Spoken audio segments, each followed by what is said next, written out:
Hello everyone, स्वागत है आप सभी का एक बार फिर से हमारे यूट्यूब चैनल गौरव पॉल में। और आज हम लोग जो टॉपिक कवर करने वाले हैं वो सभी एग्ज़ाम जिनमें कि इंग्लिश पूछा जाता है उन सब में आपको हेल्प करेगा और बिल्कुल इजी सा है, जिसको कि हम लोग वॉइस के नाम से जानते हैं। तो आज हम लोग जानेंगे कि कैसे हम लोग तुरंत चुटकियों में इसे बनाएं। ठीक है, तो चलिए वीडियो को शुरू करते हैं।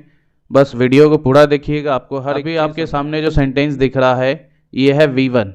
ठीक है, तो अगर आपने टेंस पढ़ा होगा तो याद होगा आपको कि V1 या V5 हम लोग सिंपल प्रेजेंट में यूज़ करते हैं। तो आज जो हम लोग टेंस की बात करने वाले हैं वो सिंपल प्रेजेंट टेंस का ही होगा। ठीक है, और भी हम लोग आगे जानेंगे कि कैसे उन सभी टेंसेस को हम लोग पहचान सकते हैं एक्टिव में और पैसिव में। तो यहाँ V1 है तो ये क्या हो गया, V1 यानी आप इसको कह सकते हैं कि ये एक्टिव वॉइस है। ठीक है, और पैसिव वॉइस का जो पहचान होता है वो है आपका V3। जो भी सेंटेंस पैसिव वॉइस का होगा उसमें आपको ये चीज़ देखने को ही मिलेगा, V3 उसमें बिल्कुल रहने वाला है। तो ये चीज़ एक तो पहले आपको ये ध्यान देना है। ठीक है, दूसरी चीज़ कि जब सिंपल प्रेजेंट के एक्टिव वॉइस की स्ट्रक्चर का बात करें तो वो उसका स्ट्रक्चर होता है सब्जेक्ट और उसके बाद हम लोग V1 या V5 लगाते हैं। ठीक है, इसी के अगर पैसिव वॉइस की बात की जाए तो पैसिव वॉइस भी इसका बिल्कुल ही आसान है कि सबसे पहले सब्जेक्ट होगा, उसके बाद इज, एम या आर, इन तीनों में से कोई होगा। और जैसा कि मैंने कहा पैसिव का पहचान ही है V3, तो इसके लास्ट में आपको V3 देखने को मिलेगा। ठीक है, तो चलिए यहाँ पे इसका आंसर ढूंढने की कोशिश करते हैं। V1 है यानी कि इज, एम, आर ढूंढना होगा।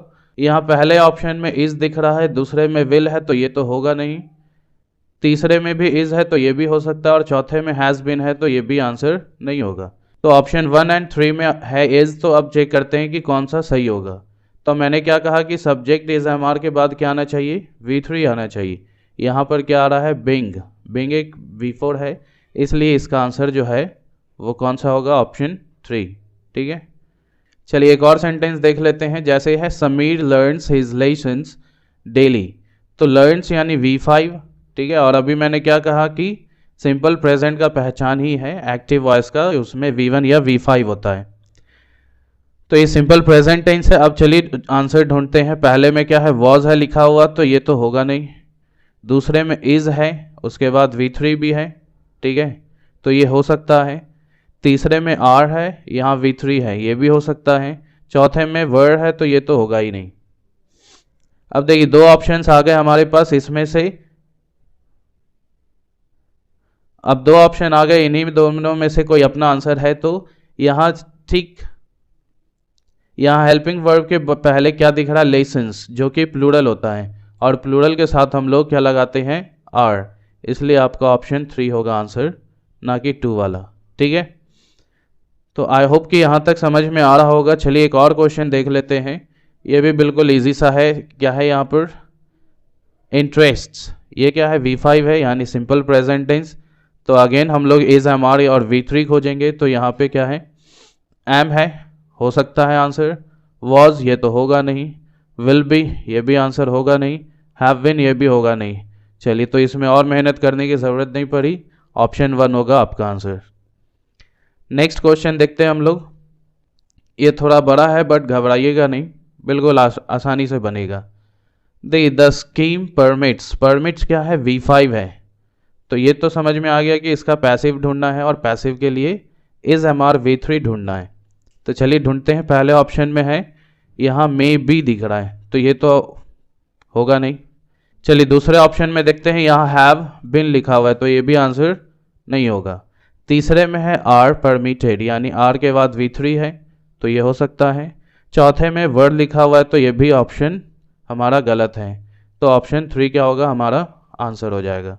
ठीक है, तो देखिए इतना बड़ा सेंटेंस है बट पूरा पढ़ने की ज़रूरत नहीं। जो मैंने कहा V1 V5 दिख रहा है यानी सिंपल प्रेजेंट है, और उसके पैसिव के लिए हम लोग इज, एम, आर, उसके बाद V3 लगा हुआ ढूंढेंगे, आपका आंसर तुरंत तैयार हो जाएगा।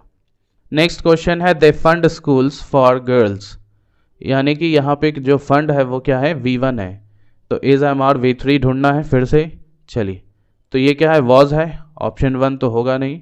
दूसरा में है आर, लेकिन उसके बाद V3 नहीं दिख रहा, इसका मतलब ये भी ऑप्शन गलत होगा।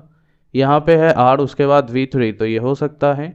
यहाँ पे विल बी है, चलिए तो होगा नहीं, यानी कि हमारा आंसर होगा थर्ड नंबर। तो आई होप कि आप सभी को समझ में आ गया हो कि सिंपल प्रेजेंट टेंस का अगर क्वेश्चन दिया हुआ है तो उसमें V1 या V5 रहेगा, ठीक है। अगर ये है तो इसका मतलब वो सेंटेंस अभी एक्टिव है।